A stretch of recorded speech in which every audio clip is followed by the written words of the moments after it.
نحن نطالب بقوة برفع الحصار عن غزة وتمكينها من مرفأ ومن مطار، وليس فقط من فتح المعابر، تمهيدا لتحقيق المطالب الشرعية للشعب الفلسطيني، وأساسا حقه في دولته المستقلة الآمنة المتواصلة جغرافيا وعاصمتها القدس الشرقية. إن مئات الآلاف من أهل غزة الذين يعيشون اليوم في العراء يستصرخون ضمائركم لكي يعاد إعمار غزة في أقرب الأوقات، ويعود الأطفال لمقاعد الدراسة والضحك واللعب في ساحة المدارس المدمرة. نسأل الله أيضا أن يتوقف كابوس الشعب السوري برحيل الدكتاتور وانتصاب حكومة وحدة ومصالحة وطنية ستحتاج لدعم دولي واسع لإعمار سوريا، هذا البلد العظيم الذي أعطى دوما وبسخاء الكثير للأمة العربية وللحضارة الإنسانية، وعلينا جميعا أن نرد له بعض جميله. السيدات والسادة، إن تونس كبلد عضو حريص على تطوير أداء الأمم المتحدة ترى من الضروري أن تواكب هيئاتها التغييرات الهائلة في العالم، وأن نحتفل بعيد ميلادها 70 السنة المقبلة وقد خطونا خطوة جادة في طريق توسيع قائمة الأعضاء القارين وغير القارين. إن تونس تؤيد انضمام ألمانيا واليابان والهند والبرازيل إلى قائمة الأعضاء القارين، وهذه خطوة يجب أن تتلوها خطوات أخرى ترى تمثيل إفريقيا والعالم العربي والأمم والتجمعات الكبرى، لكي يعكس مجلس الأمن العالم الحقيقي الذي نعيش فيه، وهو عالم لا علاقة له بعالم ما بعد الحرب العالمية الثانية.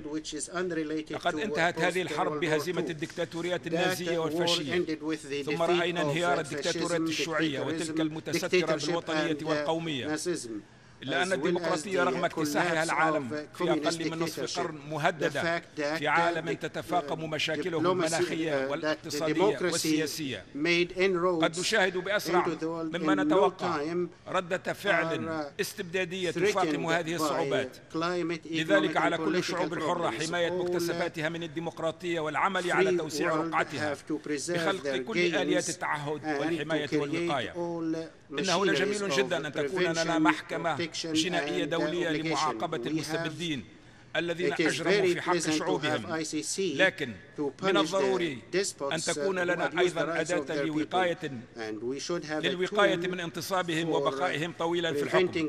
لذلك اقترحت تونس فكرة المحكمة الدستورية الدولية، ومهمتها إسداء النصح لكل الشعوب المتحررة بخصوص وضع دساتيرها، وأيضا الحكم بلا شرعية انتخابات مزيفة ولا شرعية أنظمة تحكم بالقوة في مخالفة صريحة للشرعية الدولية المتمثلة في الإعلان العالمي لحقوق الإنسان والمعاهدات والمواثيق الدولية التي تشكل في الواقع الدستور الإنسانية.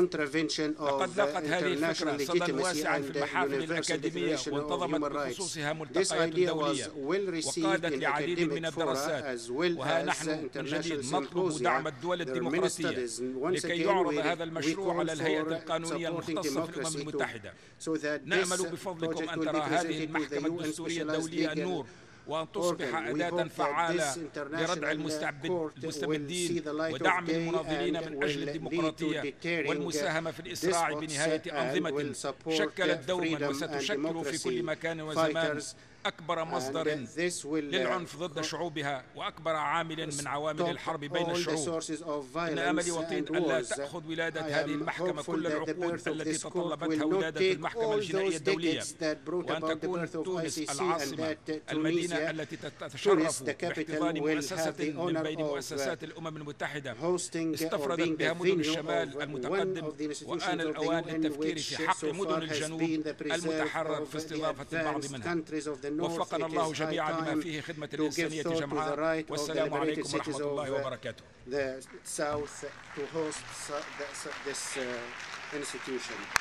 God's peace and blessings be upon you. On behalf of the General Assembly, I wish to thank the President of the Republic of Tunisia for the statement just made. May I request representatives to remain seated while we greet the President.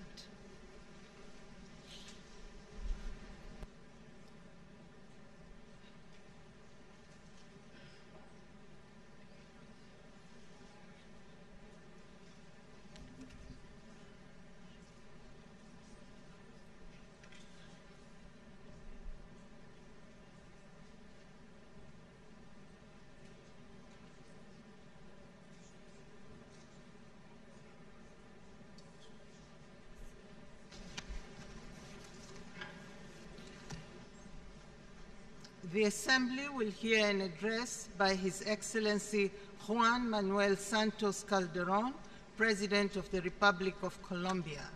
I request the protocol to escort His Excellency. Yes.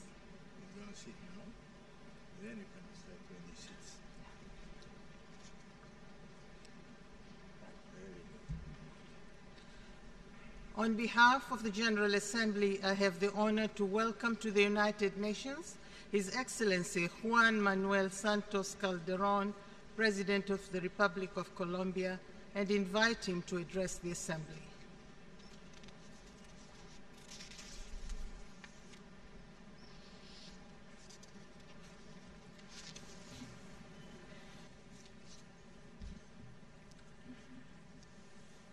Señora Presidenta, señores Madam delegados, delegates, quiero en primer lugar I would expresar las first felicitaciones del like gobierno to colombiano express the al ministro congratulations Puteza of the por su government elección como of Colombia presidente to de la Minister Asamblea Puteza General on his election y as manifestarle President que Colombia of the General comparte su Assembly. empeño en promover una I would agenda de also like to desarrollo express to him that Colombia post-2015 supports his work que in atienda promoting a los desafíos post-2015 actuales de la development humanidad. agenda, an agenda that responds El to centro humankind's current challenges. de esa agenda The deben ser los center objetivos of de this desarrollo agenda sostenible, should be the sustainable recientemente development aprobados goals.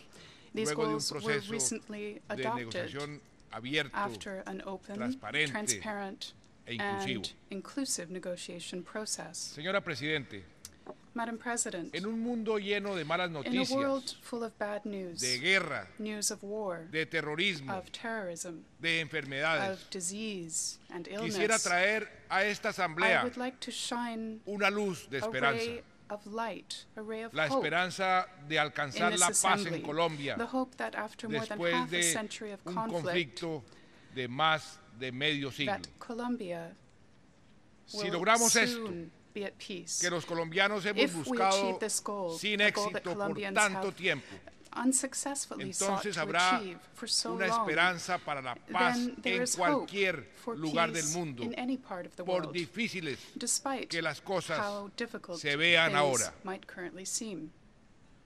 Yo hoy puedo decir a la comunidad Today, internacional I can state to the que estamos international community más cerca that que nunca de we are lograr closer than ever esa paz. before to achieving that peace. El proceso que adelantamos en La Habana The process that desde has hace been 2 taking años place con la in guerrilla de Havana las over the FARC past 2 years ha sido with the serio, FARC guerrilla group realista has been a serious, realistic, eficaz.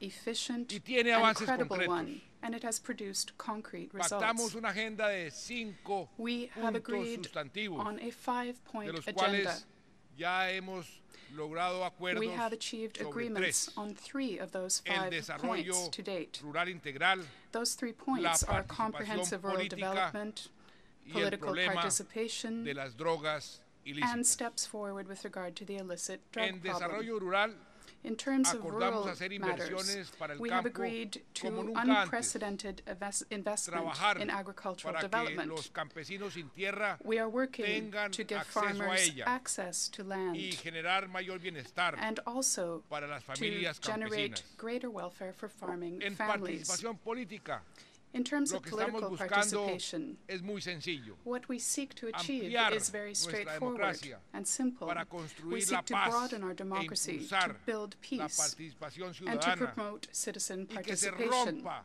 para siempre We seek to forever vínculo sever the link entre between política politics y armas. and weapons. En cuanto al problema de las drogas ilícitas, With regard to the illicit hemos drug acordado problem, seguir we desmontando agreed to las continue estructuras mafiosas del dismantling the narcotráfico, drug mafia impulsar networks and un structures gran that are in programa place. nacional de We agreed to sustitución de promote cultivos a y national desarrollo program alternativo of crop y substitution tratar el problema and del consumo alternative desde un development, enfoque and to de address salud the pública. problem of consumption from a public health Dentro de lo perspective. pactado está el compromiso de The las agreement FARC also includes a commitment by the FARC to contribute effectively and decisively to a definitive solution to the illicit drug problem and to put an end to any relationship that it may have had with that phenomenon. A Colombia without coca and without conflict was an impossible dream just a few years or decades ago. And today, I can tell you that this is a real possibility. Just imagine it. We have already initiated discussions on the last two substantive points of the plan: victims and the end of the conflict. This war has left millions of victims in its wake, victims who never before had a voice and who are now at the center of the process. We are working to fulfill the rights of victims to justice, truth, reparation, and also to non-repetition. Above all, however, we are working to ensure that there are no more victims. In an act which I believe to be without precedent in global history, representatives of the victims are explaining their situations. They are exposing their pain and setting out their expectations before the government and before the guerrilla group negotiators. The victims are the main protagonists and the main beneficiaries of the peace that we seek. Constanza Turbay, who represents the courage and the bravery of our women and who lost most of her family at the hands of the guerrillas, had the opportunity to face the perpetrators and to look them in the eye and to directly hear their expressions of sincere remorse. In her own words, Ms. Turbay stated that the victims are substituting their pain with the hope for peace. Another woman, Ms. Juanita Barragan, who spent several years of her youth within the ranks of the FARC, was able to tell her former leaders in Havana, please do not accept having any more children to fight your war. Today, Ms. Barragan wants to be a lawyer and to work for children. There are so many cases, there are so many voices that are finally being heard. We have also created a subcommittee which includes participants representing active military and police personnel. This subcommittee is beginning to analyze the details of a final bilateral ceasefire process. They are also analyzing the process of demobilization and the laying down of weapons by the guerrillas upon signature of the final agreement. I can therefore now report to the international community that Colombia has made substantial progress in its effort to end the armed conflict that has affected us to such a great extent, and a conflict that inevitably has affected the region and the world over. And when the post-conflict phase begins, we will face enormous challenges in terms of reintegrating those who have demobilized, challenges with regard to ensuring state presence in areas affected by conflict, and challenges in terms of guaranteeing security. The support and the contributions of the international community are key here. And we call for that support, and I would like to take this opportunity in this forum and here in this hall to express our gratitude to so many nations and multilateral agencies, especially the United Nations, that have expressed their support for the peace process and their willingness to provide all manner of support, not only now but also in the future as we implement these agreements and during the post-conflict stage. in my inaugural speech upon taking office for a second term as President of Colombia on August 7th, I stated the following, and I would repeat it today before the world's nations. While across the world various conflict scenarios proliferate, Colombia aspires to bring good news for humanity, the news that the last armed conflict in the Western Hemisphere is coming to an end. If we are successful, as we expect to be, as we truly expect to be, we will be prepared to share our experiences with other countries. We are sure that our case can become a model and a beacon of hope for the world's other conflicts. In Colombia, we are seeking peace because the suffering of our fellow citizens hurts us. We are seeking peace because we do not want any more victims, nor do we want women or children involved in war. We therefore understand the pain of and express our solidarity with so many nations that today are suffering from war, nameless atrocities, and this due, it must be said, to the impotence of the international community. We are not oblivious to the suffering of those who live in such countries as Syria, Iraq, Libya, the Sahel, and Ukraine. We condemn the ruthless terrorism of ISIS. We are not indifferent to the suffering of so many families in Palestine and Israel who are victims of armed confrontations, nor are we indifferent to the loss of life due to epidemics such as Ebola in Africa. As we approach this organization's 70th anniversary, we find ourselves at a defining moment for the legitimacy of the international system embodied by the United Nations. Full respect for international law and for the purposes and principles enshrined in the Charter is essential to attaining lasting solutions to overcome conflict.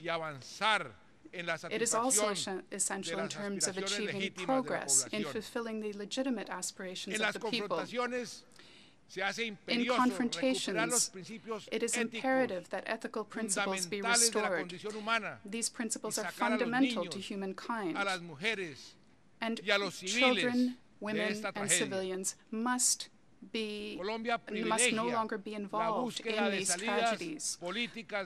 Colombia privileges negotiated political solutions. Today we must ask questions that are not only rhetorical but also true. Why are there people who stand against peace? Why do some see war as the only way out? Perhaps because without war they lose their power, because they have become accustomed to making a living from it, because they profit from it, and because they cannot imagine life without it. We must dissuade the promoters of permanent war. We must convince them that this is not the way, and we must convert them into promoters of peace. We are doing just that in Colombia, and we must do the same in every corner of the planet. The United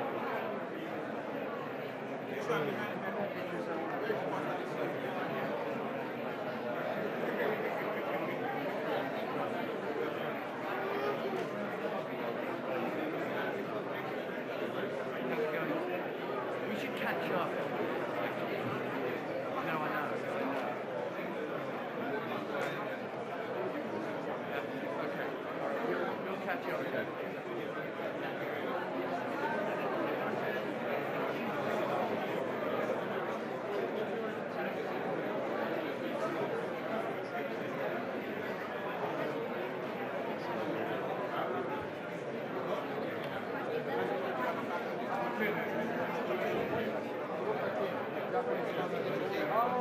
Great to see you. Very nice to see you.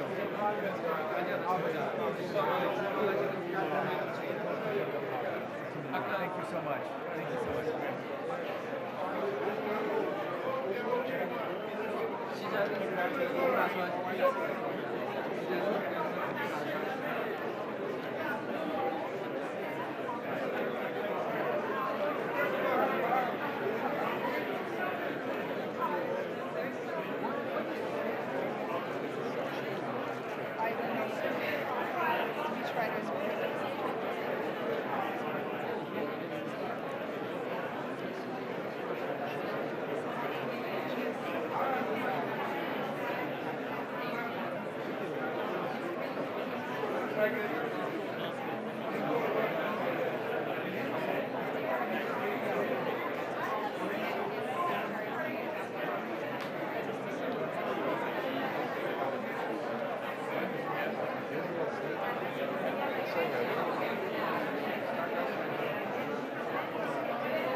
So 10, 11, which is...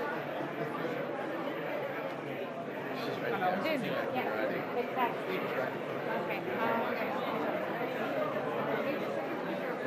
Yes, the floor, Who would ask for everybody to sit down?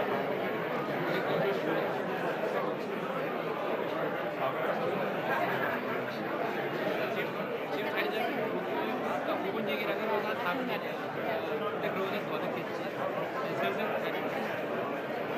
announcement that everyone sits down? But we spoke every time too. So we can make an announcement while you sit down. Yeah, please sit down.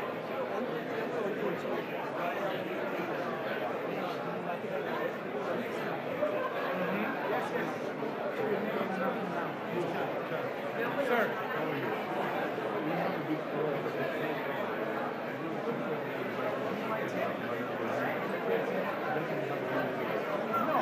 Okay, I'll sing. Excellencies, may I invite you to take your seats? Mr. Excellencies, the meeting is about to start. May I invite you to take your seat? You know what? If they are not listening, I'm going to sing them a song. Getting to know you, getting to know all about you. I know this is the only way to catch your attention. The meeting is about to start. May I invite you, Your Excellencies, to take the seat, please? It is a great pleasure to welcome all of you to Mr. Secretary General's high-level meeting on response to the Ebola virus disease outbreak. The program today is extremely tight. We have about 2 hours, and the list of member states who wish to speak, and of course, including other partners who wish to speak, is very long. In order to stick to the schedule, I would urge you to stick to a maximum of 3 minutes for your intervention. And we all know how busy the Secretary General is during this week, and he needs to leave at about 11:30 to attend to his busy schedule. So let me thank you once again and hand over the floor to Mr. Secretary General. Sir, you have the floor. Thank you, Dr. Margaret Chan of WHO, distinguished heads of state and government, honorable ministers, excellencies, ladies and gentlemen. I thank His Excellency Mr. Alpha Conde, President of the Republic of Guinea, for joining us in person. I also welcome Her Excellency Mrs. Ellen Johnson-Sirleaf, President of the Republic of Liberia, and His Excellency Mr. Ernest Bai Koroma, President of the Republic of Sierra Leone, who are participating via video teleconference link and are now observing the proceedings. President Johnson-Sirleaf and President Koroma will shortly deliver their statement from the screens either side of this podium. Thank you for your participation and leadership. Excellencies, ladies and gentlemen, we come together today in solidarity with the people of Guinea, Liberia, and Sierra Leone as they face the largest and most deadly Ebola outbreak the world has ever seen. Ebola is raging. It kills more than 200 people a day, 2/3 of them women. Despite the valiant efforts of local communities, health systems are buckling under the strain. Many have tried to shut out the virus by closing their borders. Several airlines have stopped serving the 3 countries. The numbers of ships docking at their ports has dwindled. But such an approach only makes the situation worse, isolating countries when they need help most. There is some encouraging news to report. In some treatment centers, patients are receiving the care they need. In several locations, community-based programs are yielding promising results.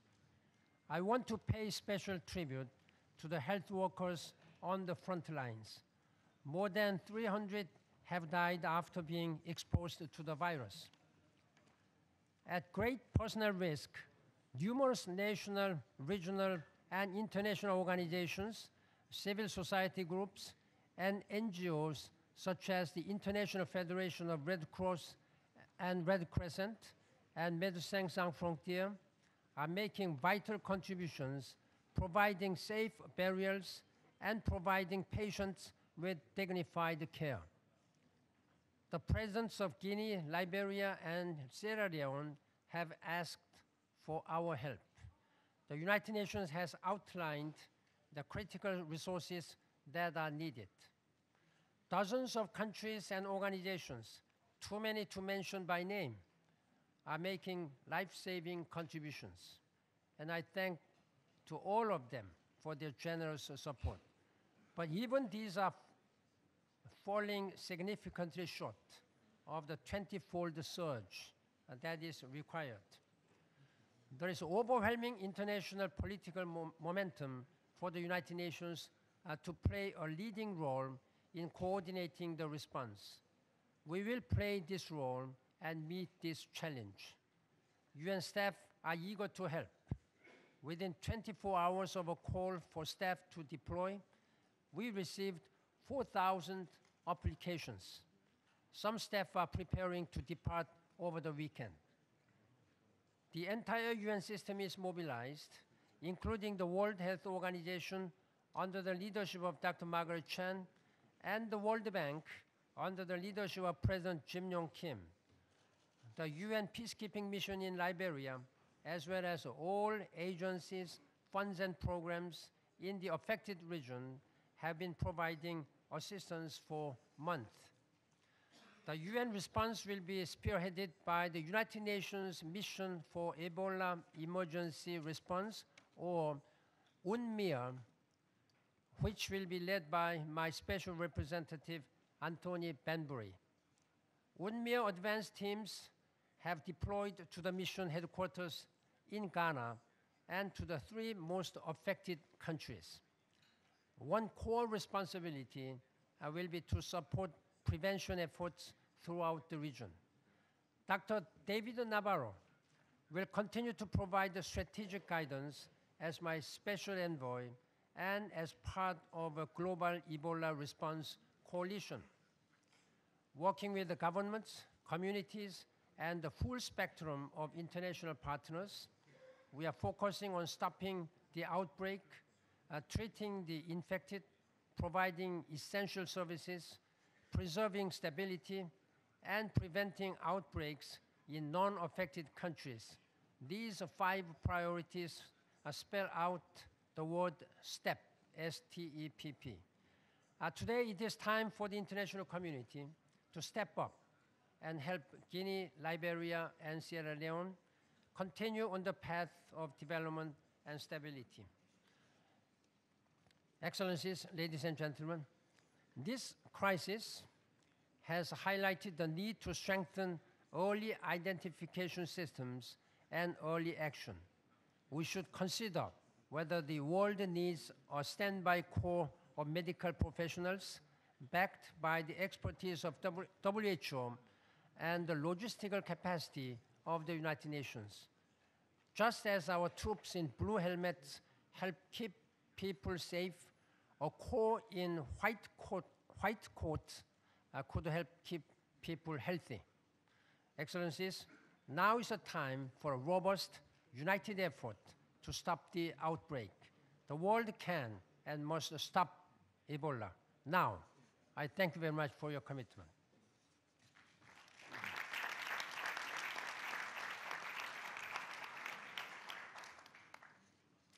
I now invite Dr. Margaret Chan, Director General of the World Health Organization, to deliver remarks. Thank you. You have the floor.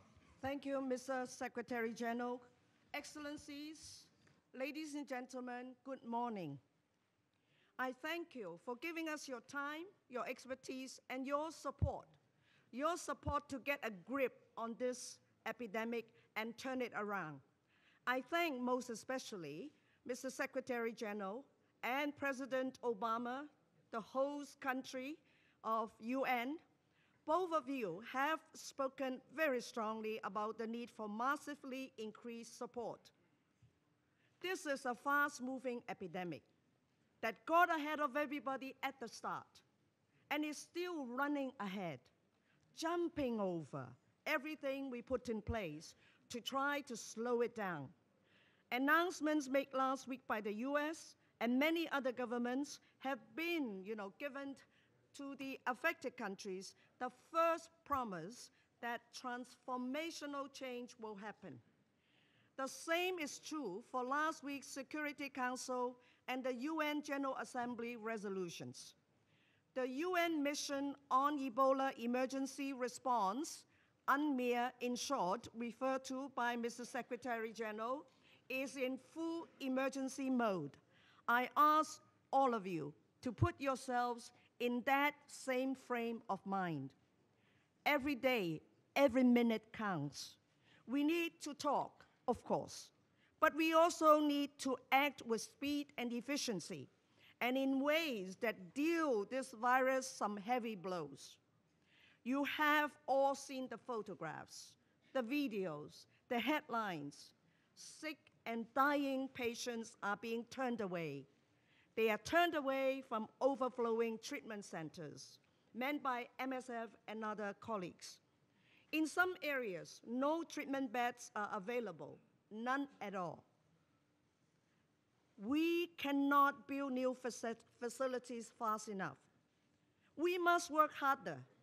We have to, because good quality clinical care saves lives.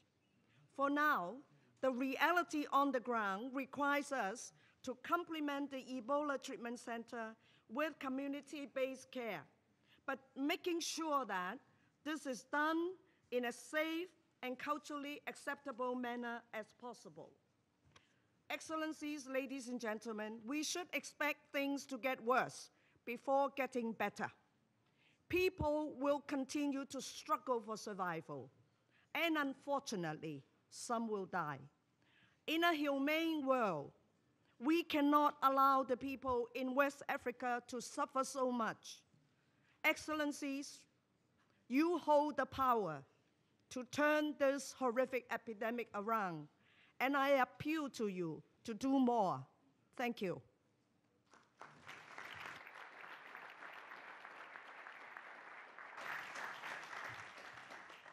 Thank you, Dr. Margaret Chan. I thank for your leadership and strong commitment.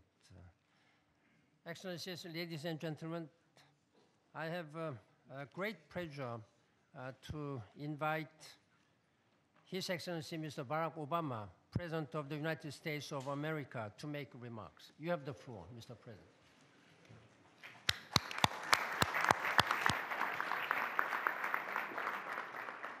Mr. Secretary General, thank you for bringing us together today to address an urgent threat to the people of West Africa.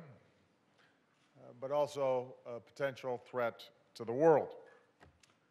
Dr. Chan, heads of state and government, especially our African partners, ladies and gentlemen, as we gather here today, the people of Liberia and Sierra Leone and Guinea are in crisis. As Secretary General Ban and Dr. Chan have already indicated, the Ebola virus is spreading at alarming speed. Thousands of men, women, and children have died. Thousands more are infected. If unchecked, this epidemic could kill hundreds of thousands of people in the coming months. Hundreds of thousands. Ebola is a horrific disease. It's wiping out entire families. It's turned simple acts of love and comfort and kindness, like holding a sick friend's hand or embracing a dying child, into potentially fatal acts. If ever there were a public health emergency deserving an urgent, strong, and coordinated international response, this is it. But this is also more than a health crisis. This is a growing threat to regional and global security. In Liberia, in Guinea, in Sierra Leone, public health systems have collapsed. Economic growth is slowing dramatically. If this epidemic is not stopped, this disease could cause a humanitarian catastrophe across the region. And in an era where regional crises can quickly become global threats, stopping Ebola is in the interest of all of us. Now, the courageous men and women fighting on the front lines of this disease have told us what they need. They need more beds, they need more supplies, they need more health workers, and they need all of this as fast as possible.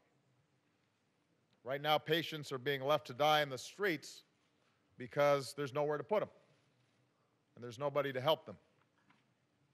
One health worker in Sierra Leone compared fighting this outbreak to fighting a forest fire with spray bottles. But with our help, they can put out the blaze. Last week, I visited the Centers of Disease Control and Prevention, which is mounting the largest international response in its history. I said that the world could count on America to lead, and that we will provide the capabilities that only we have and mobilize the world the way we have done in the past in crises of similar magnitude.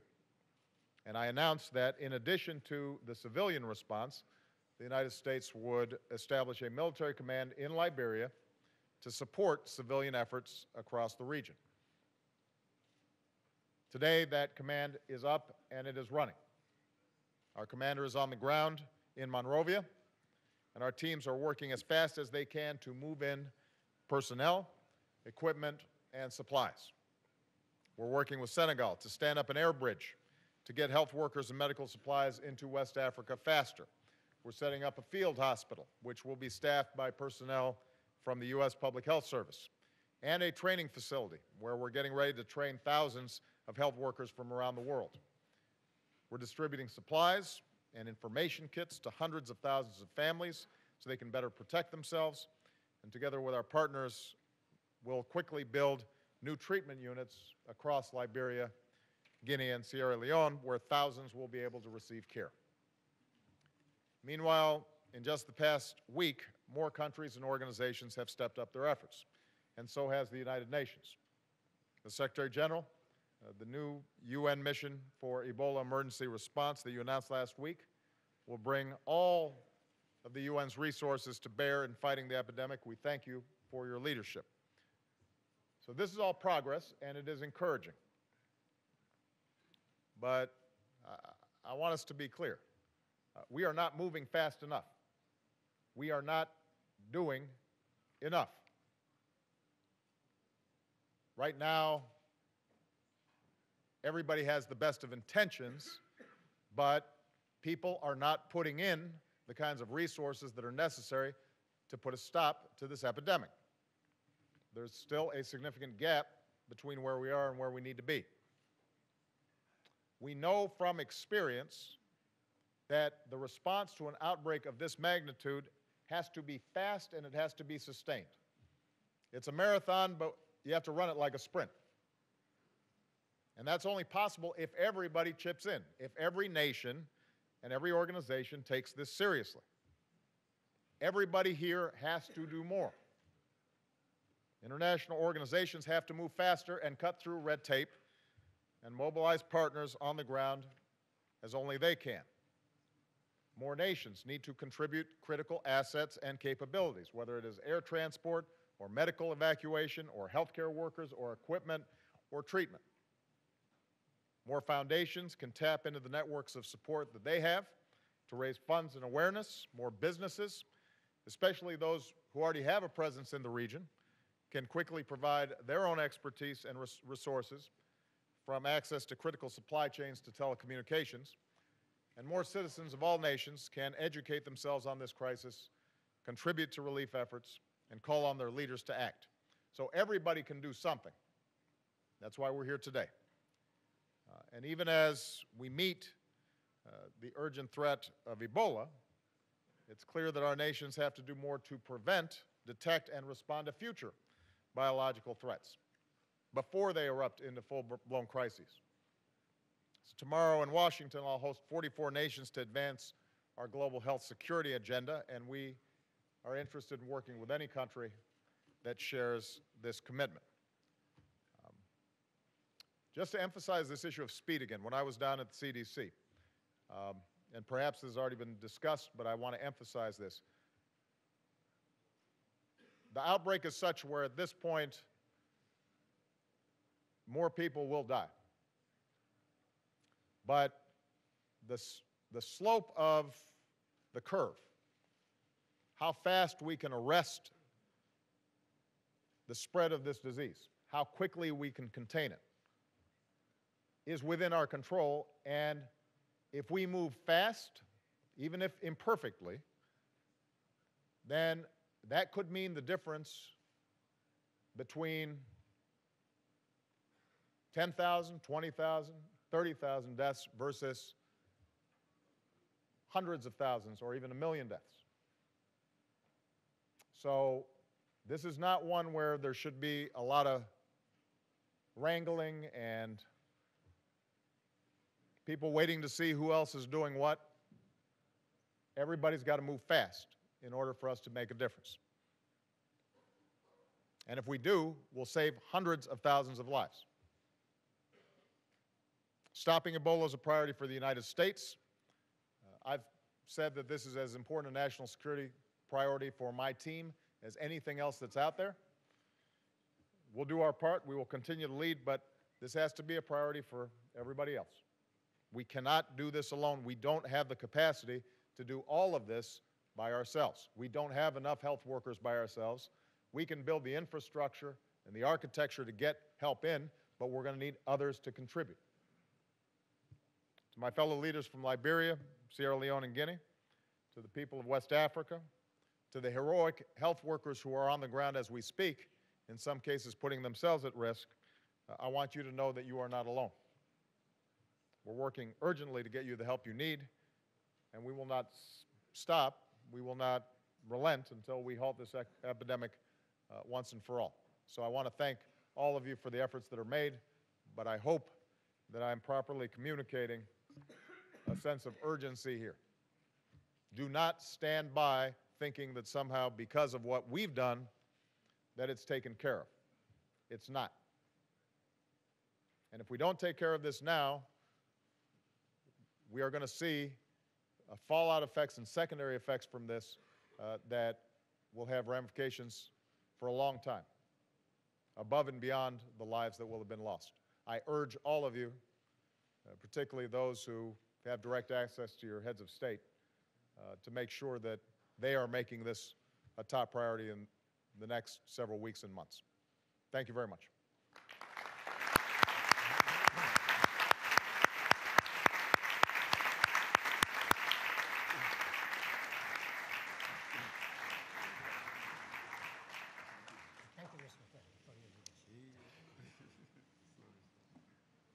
Sierra Leone, 40 minutes.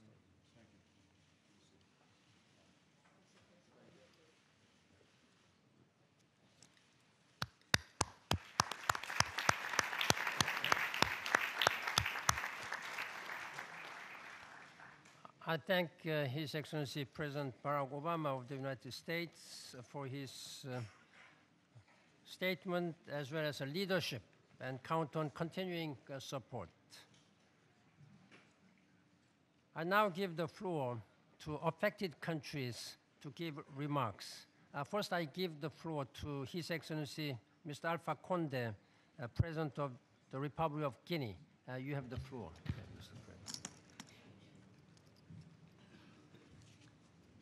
Monsieur le Secrétaire Général, Mr. Secretary General, Monsieur le chef d'État et de gouvernement, heads of state and government, distingués délégués, distinguished Mesdames, delegates, Messieurs, ladies and gentlemen, je voudrais tout d'abord, en ma qualité de président de l'Union du fleuve Mano, as President of the Mano exprimer River notre Union, sincère gratitude au express secrétaire général, M. Ban heartfelt Ki-moon, gratitude to the Secretary pour sa General, Mr. Ban détermination Ki-moon, dans le combat que mène la communauté internationale in the combat of the international pour venir à bout community de l'épidémie hémorragique à virus Ebola, to eradicate qui affecte 3 États membres de l'Union, à affecting savoir le Libéria, 3 members la of the Sierra Union, Leone et la that's Guinée. Liberia, Sierra Leone, and Cette Guinea. session de haut niveau This high-level meeting est une manifestation éclatante is de son a dynamisme striking pour soutenir reflection les efforts de notre of peuple dynamism au destin in supporting our solidaire, people's efforts plus que of jamais mobilisé solidarity.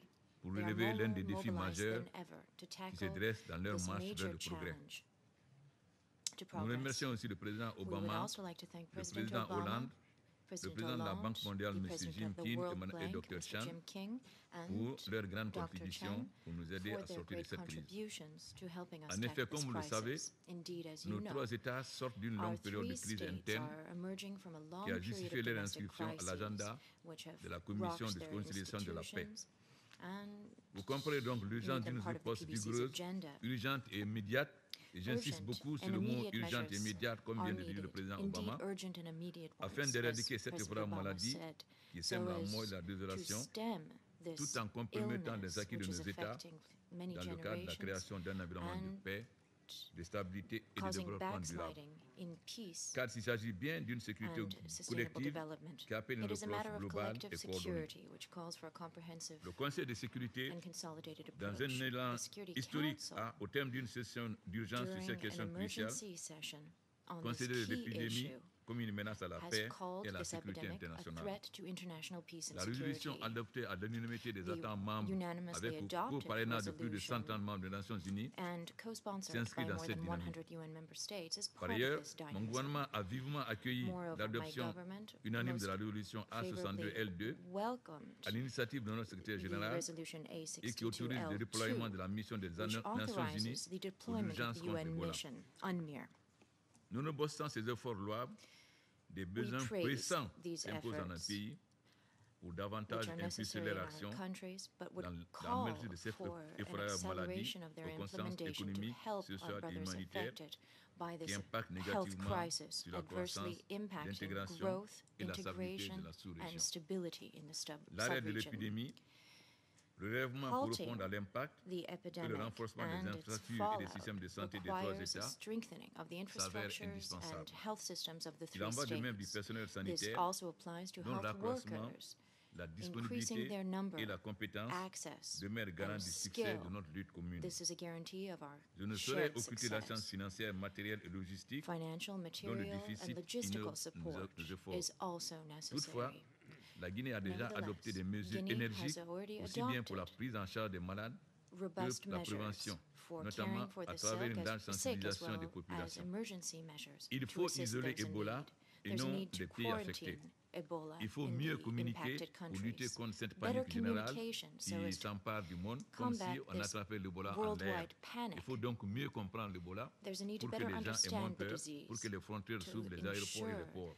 that Je airports, renouvelle mes borders, remerciements and ports à are l'ensemble opened. de la communauté I would like to internationale thank the ainsi international qu'aux community partenaires on the bi et whole, as well as the multilatéraux bilateral and qui multilateral nous accompagnent dans partners le difficile who combat stand by et donner us in this l'assurance difficult que fight toutes les mesures and seront are prises ensuring us pour that assurer all une measures will transparence be taken rigoureuse to ensure dans la gestion necessary de l'air transparency dans le cadre de la in the réponse à l'épidémie management à virus of Ebola. response to L'Ebola Ebola. est une grave maladie Ebola is a serious disease, On peut guérir de but it's l'Ebola. not a fatality. Lorsque la malade est One prise à can temps, heal comme from Mme Chen peut Ebola vous l'expliquer, when it il a 70% de when chances it de is survie. taken Mais at an nous early insistons stage sur or cared for l'urgence. at an early C'est très bien de stage. prendre des But this is résolutions, the reason mais that il faut être emergency measures are concrètement sur le needed. terrain. Si nous There's a sommes need to be on concrètement the sur le terrain, ground. nous If pouvons we are renverser indeed la on the courbe ground, et then rapidement arriver au bout de immediate cette response maladie. can be Je remercie provided tout le and monde the et j'espère disease que chacun a halted. I entendu would like to l'appel du thank président everybody, Obama. and I do hope Plus that the vite nous appeal of agissons, President Obama plus will nous be avons de chances d'éradiquer la heeded. maladie. Je vous The remercie. faster the response, the faster the fight. Thank you.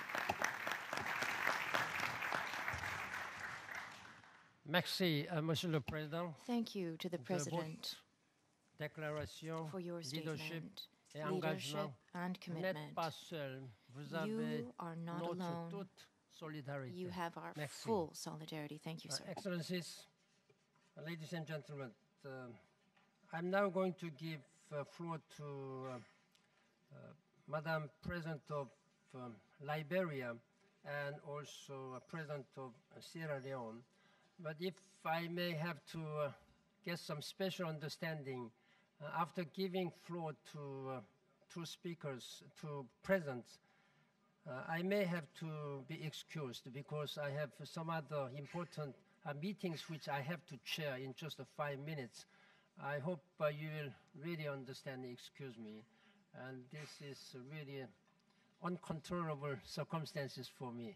And instead, I'd like to ask my Deputy Secretary General, Jan Eliasson, who will conduct this chairmanship. And with this, I'd like to give floor to Her Excellency Mrs. Ellen Johnson Sirleaf, President of Republic of Liberia, who is joining us via VTC. Madam President, you have the floor. Excellencies, ladies and gentlemen, Liberia has faced many challenges in its historical journey. Not so long ago, we were the epicenter of a regional war by which we experienced a total economic collapse and massive destruction of infrastructure and institutions.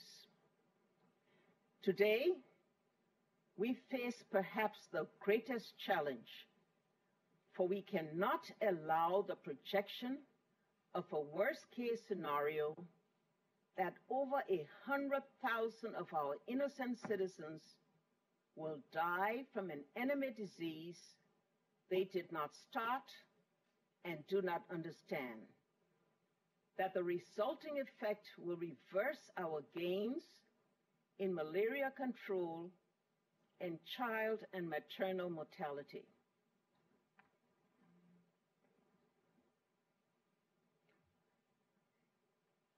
The Liberian people have deep-rooted culture and traditions.